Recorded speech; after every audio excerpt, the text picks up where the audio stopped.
What is going on, everybody? Welcome back to Civilization 5 with the Ice Age AI only battle. We're going to call it that because it's easier and it's more appealing.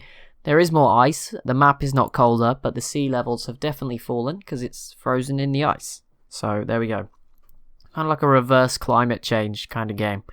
Well, I guess the climate has still changed, but reverse global warming kind of game. The world has cooled. There is more land, back to a time of like the dinosaurs, although let's not get into that because obviously the continents are in different places. But yeah, let's not overcomplicate things. Hopefully everyone's made their picks. I actually forgot, so I don't know. I have no idea. Russia just grabbed Stonehenge. That is the extra information I have that you don't, so I won't pick Russia. There we go. That would be I don't know. I normally end up picking who I want to win, not who I think is gonna definitely win. Korea's been doing good recently in my games, but I feel like this one could be a step too far for them. I don't know. Japan looks like they're going to be more of a threat. Siam looks like they're going to be stronger. I think one of the southern African nations could do really well. Congo, Rhodesia, the Zulu, one of those. Or any of them, to be honest. They're all just so... They've just got so much space now. There's so much land. The Iroquois are always a good shout as well. Mongolia's up there. I have no idea. I'm going to go with the Netherlands, just because why not? Actually, no, I'm not going to go with the Netherlands. They suck. Change of plan. No. Backtrack on that one. Sorry. This is a tough choice, But it's all fine, because the Congo... Nope. Why is all these civs I'm picking just have no units? Should never pick based on the minimap ever again, that is for sure. I want to pick a civ that has some units. That would be a good place to start. The two I've looked at so far, definitely not. No. I genuinely have no idea. This is rough. Come on, someone's got to have some units. Right, you know what? I feel at this point they've been bad enough in some of my games for long enough that they're no longer like a tier 1 contender. So I'm going to go with the Zulu. There we go. I'll go with Shaka. I think he can get past Rhodesia with this many units. Hopefully he can. Yeah, I'm going to go with the Zulu. If not, I've jinxed them and they're going to die straight away again. So, yeah, but they're dying all the time anyway. So it's a sort of a, it's a win-win situation really. Or at least there's no losing. I mean, maybe not a win-win. 2 wars against the... Was that against the... I just completely clicked off that too early. I'm sorry. Garamantes were involved. Carthage was involved. We'll keep an eye on it. Obviously, Carthage is already involved in a ton of wars, so we've already got an eye on this part of the map, what was formerly North Africa. I have no idea what to call it now, because it's just so much more. I guess we'll still call it Africa. We'll just say the line is like here. Yeah, that works. We'll just have to use like the normal names. We're not coming up with new names for everywhere. That would get too confusing way too quickly. So we won't do that. Brazil, though, does grab a 3rd city, and they get El Dorado. So that's 5 culture per turn. They will not yet... Well, no one's gone for Chiro de Potosi yet. Obviously, 10 gold early on is quite useful. The Iroquois grab their 4th city all around sort of the lakes. They still have another settler here. We have our first religion. Ethiopia going Eastern Orthodoxy. Surprise, surprise. And Portugal settling right in between these Carthage cities. Carthage with a 5th settler. That's insane. Okay, Korea and China teaming up on Siam already. Siam have been quite expansive with their 4 cities. Obviously, Korea and China cannot get over there, so I'm not really sure what that was all about, but there we go. Greece has now backstabbed Rome, who is obviously their teammate against Carthage. And the Danish are also involved in that. Not sure they will be able to quite get over here to Rome, but okay. Austria also grabbed a 3rd city in Europe. The US have got a settler, as do Texas, sort of lurking around. Florida obviously not good enough for them. I think the US only just got theirs, but yeah, Texas is obviously not committed to settling that just yet. And the Iroquois have got 5. Maybe they're just going to steamroll it again, are they? It's only 28 turns in. They're going for city number 6. Maybe Carthage is our last hope to stop. Nope, Greece is going to grab that. Okay, Shoshone, Sioux, please do not let the Iroquois get away with this. Please. I brought them back, and if you screw it up, Texas really forward settling the US. At least that traps the Iroquois in. Like, they're going to get 1 or 2 more, but nothing else. Like, that is at least one small positive. The city did just fall. Greece grabbing the city off of Carthage, so that is their 4th city now, and they've got their hoplite units. They're looking pretty good. Rome not looking so good. The Dutch and the Celts still pretty chill with each other for now. I do love the orange of the Dutch. I hope they do stick around for a while this game. Japan did get a 3rd city up here in Kyoto, and they did go for a coastal one in this lake. Now, you can't get out of this lake ever because these two are settled too close, but still pretty interesting, I guess. See what happens in this lake could be useful. So there just is more space to do interesting things. Like, obviously this area is normally just a coast covered in mountains. Now it's got a bit of land. You could put some units in. Songhai Garamantes has broken out. We'll see how this goes. Looks like the Songhai are very well prepared for this. Garamantes did just grab a 3rd city down here. The Huns versus Russia, pretty usual war. We're pretty used to that breaking out early on. Looks like Attila's got a good advantage going into this. And Shaka, he pulls the trigger, and this time it looks like he might actually have the units. I'm excited. He's been struggling recently. If he could, I mean, obviously if he completely kills them, as much as I'm happy I picked him, I am also then in that sort of Iroquois concern that he's just going to steamroll it. The Zulu, Iroquois, Mongolia, I guess Korea's now dragged themselves into that fight. They are the 4 civs where if they just have a good start, then it's pretty much over. And Russia's probably in there as well. Although I think that's linked more to when we use the Europe map, and that kind of gives us that perception. It's not so great for them on the world map, usually. But yeah, the Europe map, obviously Russia on the Europe map is really good. Celts versus the Netherlands. Okay, well that was expected. I think this will go potentially really well for the Celts. I was just wanted to highlight that Persia has settled all the way up here. They tend to always do something stupid like this, so not really surprised. Ethiopia grabbed a 3rd city out this way.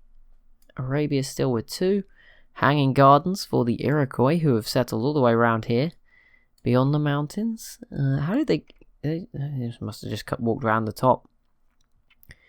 Morocco going after Portugal, and straight away just charging a unit into Lisbon. And the Shoshone v the Sioux very early on. This could be interesting. We probably do want a winner out of this to meet the Iroquois, because I have no faith in America being able to do it. Although look at this placement of Boston. That means they will probably be the civ coming down into this new island mess. Although that said, the Mayans have actually cut it off over here, so maybe not. Is that Parthenon completed by Persia? Nope, Temple of Artemis, sorry.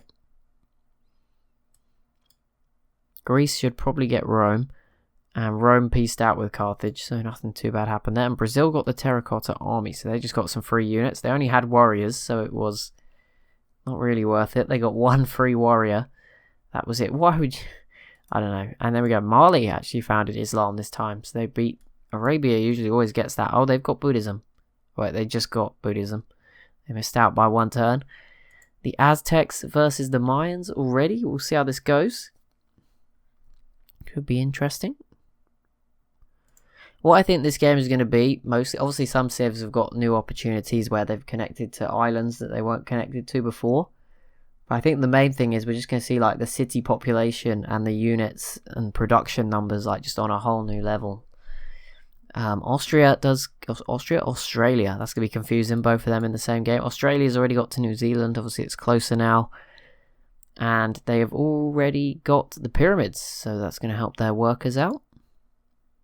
Also, oh wow, you can now get from North America to Japan in the shallow water. So there you go, that's a pretty big development too. There's a good chance Japan is actually the civ that settles the west coast of the US. And they can get to Hawaii as well, so Japan actually has a really good chance here. I didn't even notice that, and they grabbed Nagoya over here too.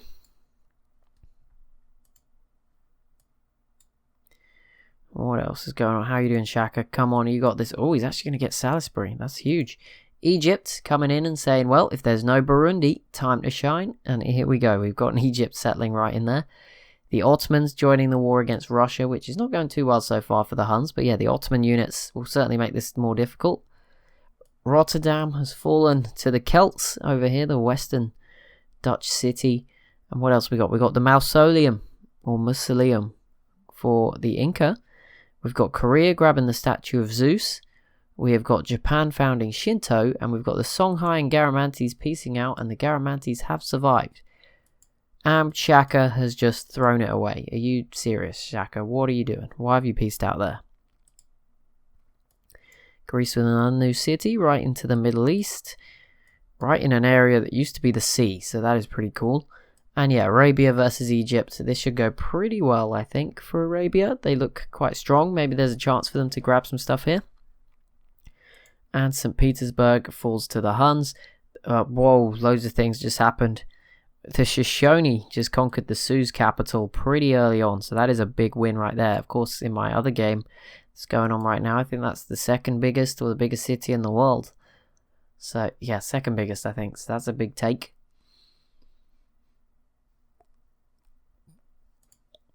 Russia v. the Huns. Oh, that's over. Okay, they pieced out with just St. Petersburg. But the Ottomans have got a good chance of getting Novgorod, I guess, if they really go for it. And wow, a lot of capitals dropping all of a sudden. What the heck? Morocco grabbing Lisbon and piecing out for Braga. So now they have 4 cities, and Portugal's game's in tatters. The Shoshone have pieced out with the Sioux, who only have 1 city because they handed over Yankton. So there we go. That maybe puts a little bit of a dent in the Iroquois' early success, because now the Shoshone are looking pretty good too. That Morocco thing was ridiculously quick. Congo with another city up this way, but it looks like the Songhai maybe eyeing it up a little bit. Maybe they want a bit of that. Siam, you got any more settlers out there just yet? No. There is some civs. Australia, the Khazar, China exploring this land. Australia can also get here, to be fair, so I wouldn't... Actually, Australia was probably the best pick. I was thinking Siam, but I didn't want to be like, just picking the obvious. And another capital. Holy moly, this is intense. This is crazy. We do not normally get this many capitals in episode 2. That is for sure. But the Aztecs conquering Palenque here. That's a big take. And that is, another Civ's day. Probably ruined pretty early on. Sub-turn 50. I think that's the 3rd capital to fall. I might be wrong. There might have been more. Definitely the 3rd at least. Ribe. I don't really know how you pronounce that, but another Danish city. What else have we got? There was some other... Greece is going nuts with the settling, I think. Yeah, Knossos here. Oh, and they took this off Carthage. Yeah, Greece is looking really weird on the mini-map. It looked like they were bigger, but some more cities. America completes the Parthenon as the Iroquois continue to settle out this way towards the tundra. You can't quite get to Europe too early on, but you can get there through... Morocco definitely has a chance to get there in particular, so maybe we'll see them head over that way. The Mayans did grab another city in this giant island thing. It's not even an island, it's connected to the mainland. And the Sioux also have a settler out this way. We'll see where that ends up. There is so much craziness going on. I don't even know. Who's this? The Congo has entered the medieval era. Okay, India with 3 cities. I'd like to see a good game out of them, but I won't get my hopes up. Persia sending another settler into the void. Just sending them to walk... oh no, they settled a bit closer this time. That's better. It's an improvement. Assyria's here with a ton of units. They're not doing much. Arabia's not made much progress against Egypt. And Greece looks like they are about to conquer Rome.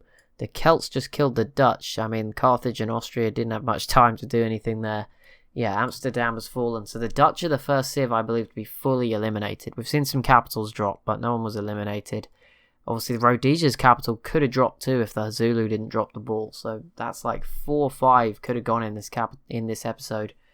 I think the Huns and the Ottomans, if they teamed up a bit more effectively, they could have probably got Moscow as well. But there we go. This is crazy, crazy stuff going on here in this early episode. It's ridiculous. But there you go. The Celts now looking very strong and pretty isolated up here as they grab Cardiff. Plenty of land. Wales and Brittany and Scotland still available. The massive Iceland that is now here. Australia grabs the Great Lighthouse, which will give them even better movement around their local area in the water. It's pretty useful. And Mongolia versus Persia. I mean, yeah, this city should definitely fall to Mongolia, and I don't think it matters too much, all things considered. This map is just hectic. The Ottomans grabbed a city up here towards Russia, and they might still grab this if they send a melee unit. Attila grabs the Colossus, which is a free cargo ship, right? Not maybe necessarily the most useful thing to him, but there you go. If he wanted it, I guess, fair enough. The Aztecs still going. They might even get this city as well. And Mali versus the Songhai is now broken out in Western Africa. This is crazy, the amount of things that are going on right now. Very difficult to keep track of. We just sort of keep flicking over the map. But the problem is, like, the map is just such a mess. I don't really know who's actually supposed to be where. Siam with another city. Number 5. India also pushed up this way, actually. But the Jar look like they are not having this. They look like they might be about to attack Siam or India or somebody. Assyria versus Greece. Yeah, Greece was getting away with a lot, and now they're under a bit of pressure here from Assyria. They were very close to conquering Rome and failed, actually, and Rome's probably safe now with all these ballistas just turning up out of nowhere. Where the heck were all these a minute ago? Morocco versus the Celts is now broken out, as is Rome v the Celts. Yeah, the Celts should probably be fine. We'll see, but yeah, they should be fine. And that will be it for this episode. So as always, if you have enjoyed, please be sure to leave a like and a comment down below. Be sure to subscribe as well if you are new to the channel. And I'll see you in the next one.